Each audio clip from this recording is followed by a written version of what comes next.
नमस्कार साथियों, कैसे हैं आप लोग। आशा करते हैं आप लोग स्वस्थ होंगे, मस्त होंगे और आपकी प्रिपरेशन भी अच्छे से चल रहा होगा। अगर आप डीएलएड फोर्थ सेमेस्टर की तैयारी कर रहे हैं तो यह वीडियो आपके लिए बहुत ही महत्वपूर्ण है, क्योंकि साथियों हमने शुरू कर दिया है प्रैक्टिस सेशन जो आपके एग्ज़ाम में सीधे प्रश्न दिला सकता है। इस सीरीज में हम सिर्फ पढ़ेंगे नहीं बल्कि समझते भी हैं और प्रैक्टिस भी करते हैं, ताकि आपकी तैयारी दोगुने स्पीड से हो। चाहे आप अभी तक तैयारी शुरू की हो या रिवीजन कर रहे हो, ये पूरी सीरीज आपको एग्ज़ाम के लिए बहुत ही ज़रूरी है और हम आपको पूरी तरह से रेडी कर देंगे। तो वीडियो को पूरा देखें और प्रैक्टिस पेपर को नोट करें। यदि साथियों आपने हमारा पिछला वीडियो नहीं देखा है तो आप प्लेलिस्ट में जाके डीएलएड फोर्थ सेमेस्टर की सारी के सारे मॉडल पेपर देख सकते हैं और उसे आप लर्न कर सकते हैं, नोट कर सकते हैं, ताकि आपकी तैयारी और भी दोगुनी स्पीड से होती रहे। आज के मॉडल पेपर में हमने लेकर आए हैं डीएलएड फोर्थ सेमेस्टर के अष्टम प्रश्न पत्र शांति, शिक्षा एवं सतत विकास। जैसा कि आप लोग साथियों जानते होंगे कि शांति, शिक्षा एवं सतत विकास वाले प्रश्न पत्र में टोटल 25 नंबर के प्रश्न आते हैं, जिसमें कि 5 वस्तुनिष्ठ, 6 अति लघुत्तरीय प्रश्न और बाकी लघुत्तरीय प्रश्न आते हैं। तो चलिए हम लोग बिना देरी किए हुए पहले स्टार्ट करते हैं वस्तुनिष्ठ प्रश्न। जवाब दीजिएगा, किसी को हानि पहुंचाने के उद्देश्य से किया गया व्यवहार कहा जाता है? आक्रामकता, विघटित व्यवहार, अमित्रवत व्यवहार या फिर भ्रष्टाचार। तो इसका सही ऑप्शन होगा साथियों आक्रामकता। नेक्स्ट, निम्नलिखित में से किसे शांति के कौशल के रूप में स्वीकार नहीं किया जा सकता है?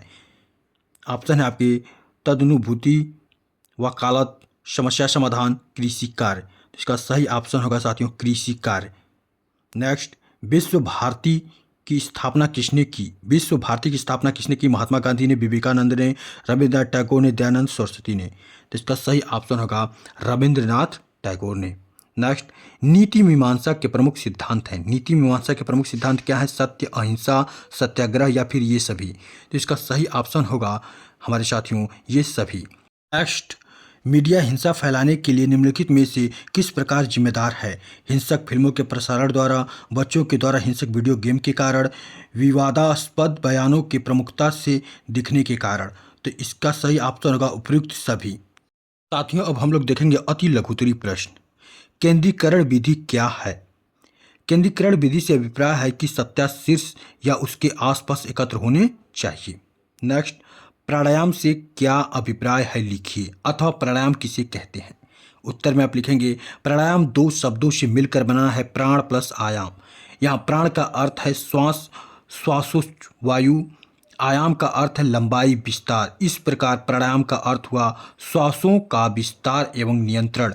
उपनिषदों में प्राणायाम को नाड़ी शुद्धि के उपाय के रूप में स्वीकार किया गया है। नेक्स्ट, बहिरंग योग कौन कौन से हैं बताइए, अथवा बहिरंग योग क्या है?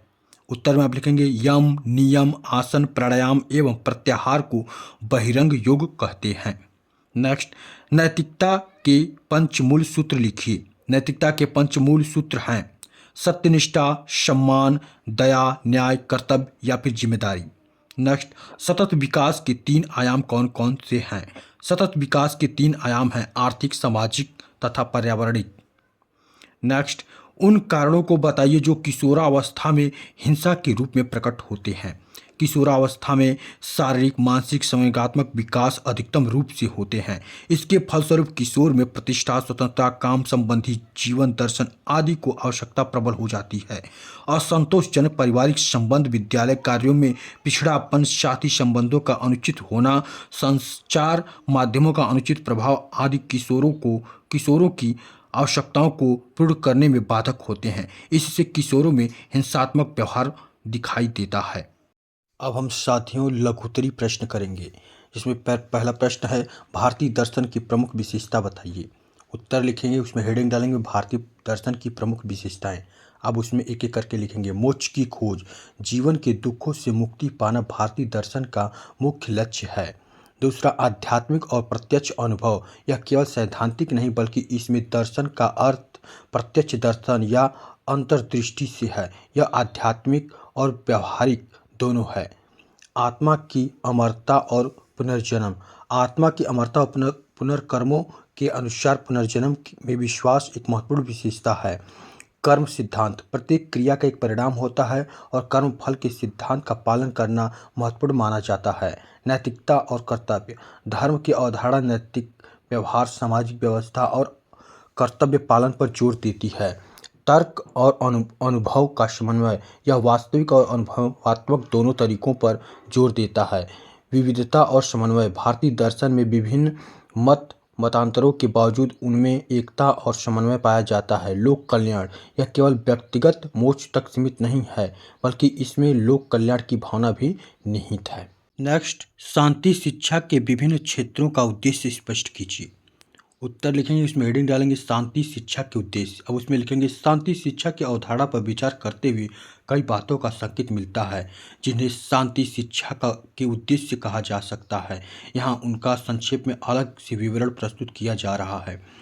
व्यक्तियों में विश्व शांति की अनिवार्यता एवं सहयोग की समझ का विकास करना, घृणा, दुर्व्यवहार, कलश, हिंसा आदि के दुष्प्रभावों से अवगत कराना, शांति के महत्व जैसे व्यक्ति, समाज, राष्ट्र, विश्व एवं पर्यावरण के संदर्भ की समझ का विकास करना, व्यक्ति के शांति की सहज प्रवृत्ति का विकास करना और उनके आचरण का अंग बनना, व्यक्ति को स्वयं, अपने साथ, अन्य व्यक्तियों के साथ एवं पर्यावरण के साथ समरसता के व्यवहार करना सिखाना, शांति से संबंधित अभिवृत्ति, मूल्यों, कौशलों एवं ज्ञान को प्रदान करना और वह उनके व्यवहार एवं आदत के समाविष्ट हो ऐसा उपाय करना, व्यक्ति में आंतरिक शांति का विकास करना, व्यक्ति में वसुधैव कुटुंबकम के भाव की समझ का विकास करना, शांति के देवदूतों के विचारों को पढ़ने, उनकी सराहना करने और उन्हें आचरण में उतारने की प्रेरणा देना, विश्व शांति भावी पीढ़ियों के लिए किस प्रकार अनिवार्य है कि समझ का विकास करना, व्यक्ति के मन की शांति अर्थात शांति के मनो आध्यात्मिक पक्ष के विकास के लिए प्रयास करना, व्यक्ति स्वतः शांति के विकास हेतु क्या करना चाहता है, क्या करेगा, क्यों करेगा आदि के प्रति स्पष्ट दृष्टि से विकास करना। उपयुक्त उद्देश्यों की पूर्ति से व्यक्ति शांति का रास्ता चुनने को हिंसा के रास्ते की अपेक्षा वरीयता देगा, वह शांति निर्माण में सहायक होगा। यह शांति शिक्षा की मूल भावना कही जा सकती है।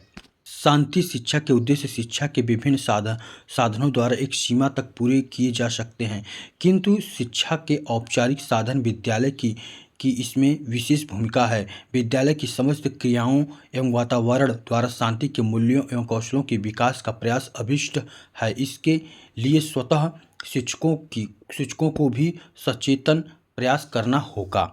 नेक्स्ट प्रश्न, मूल्य की अवधारणा स्पष्ट करते हुए मूल्य की आवश्यकता पर प्रकाश डालिए। उत्तर, और उसमें हेडिंग डालेंगे मूल्य की अवधारणा किसी वस्तु या विचार के महत्व, उपयोगिता या आदर्श को दर्शाती है। ये वे सिद्धांत और विश्वास हैं जो किसी व्यक्ति या समाज के व्यवहार का निर्णय को निर्देशित करते हैं। मूल्य जैसे सत्य, ईमानदारी और करुणा समाज द्वारा स्वीकृत होते हैं और व्यक्तिगत जीवन को आकार देने में महत्वपूर्ण भूमिका निभाते हैं। दूसरी हेडिंग डालेंगे मूल्य की आवश्यकता। मूल्यों की जीवन में आवश्यकता है क्योंकि ये हमारे जीवन को दिशा, उद्देश्य देते हैं, सही और गलत का निर्धारण करते हैं और हमारे व्यवहार और निर्णयों का मार्गदर्शन करते हैं। वे हमें व्यक्तिगत और सामाजिक दोनों स्तरों पर सामंजस्यपूर्ण ढंग से रहने में मदद करते हैं, जिससे समाज में एकता और प्रगति सुनिश्चित होती है। नेक्स्ट प्रश्न, भ्रष्टाचार को दूर करने के उपाय बताइए। उत्तर, हेडिंग डालेंगे भ्रष्टाचार को दूर करने के उपाय। अब उसमें लिखेंगे एक एक करके।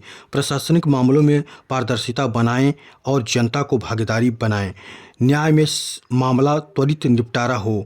लोकपाल कानून लागू करने के लिए आवश्यक है संक्षिप्त एवं कारगर कानून हो, जिसमें अपने शपथ के साथ शुरू करे कि न तो रिश्वत ले और न ही रिश्वत दे।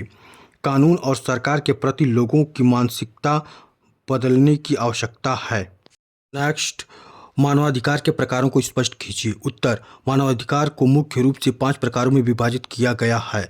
नागरिक, राजनीतिक, आर्थिक, सामाजिक और सांस्कृतिक। नागरिक अधिकार व्यक्तिगत स्वतंत्रता और सुरक्षा से संबंधित है, जबकि राजनीतिक अधिकार सरकार में भागीदारी को सक्षम बनाते हैं। आर्थिक अधिकार स्वस्थ जीवन के लिए आवश्यक है और सामाजिक व सांस्कृतिक अधिकार समाज के सुचारू संचालन और सांस्कृतिक गतिविधियों में भागीदारी सुनिश्चित करते हैं। नेक्स्ट, हिंसा के कौन कौन से प्रकार हैं। उत्तर लिखेंगे हिंसा के अलग अलग विभिन्न रूप हैं। पहला शारीरिक हिंसा, यौन हिंसा, भावना हिंसा, मनोवैज्ञानिक हिंसा, आध्यात्मिक हिंसा, सांस्कृतिक हिंसा, मौखिक दुरुपयोग, वित्तीय दुरुपयोग और उपेक्षा। नेक्स्ट, व्यक्तित्व एवं सामाजिक विकास पर टिप्पणी लिखें। उत्तर, व्यक्तित्व एवं सामाजिक विकास एक दूसरे से संबंधित होते हैं। जिन व्यक्तियों में सामाजिकता का गुण पाया जाता है वे समाज में बहुत अधिक सम्मान पाते हैं। वहीं कुछ व्यक्ति ऐसे होते हैं जो समाज से कट कर रहते हैं, उन्हें समाज में उतना सम्मान नहीं मिल पाता जो एक सामाजिक व्यक्ति को मिलता है। जिन व्यक्तियों में सामाजिकता का गुण पाया जाता है वे व्यक्ति समाज में प्रत्येक नागरिक के हित के बारे में सोचते हैं और समाज के विकास के लिए हर संभव प्रयास करते हैं।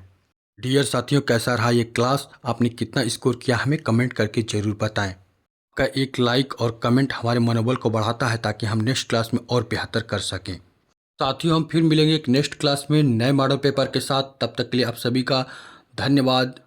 हर हर महादेव। जय हिंद, जय भारत।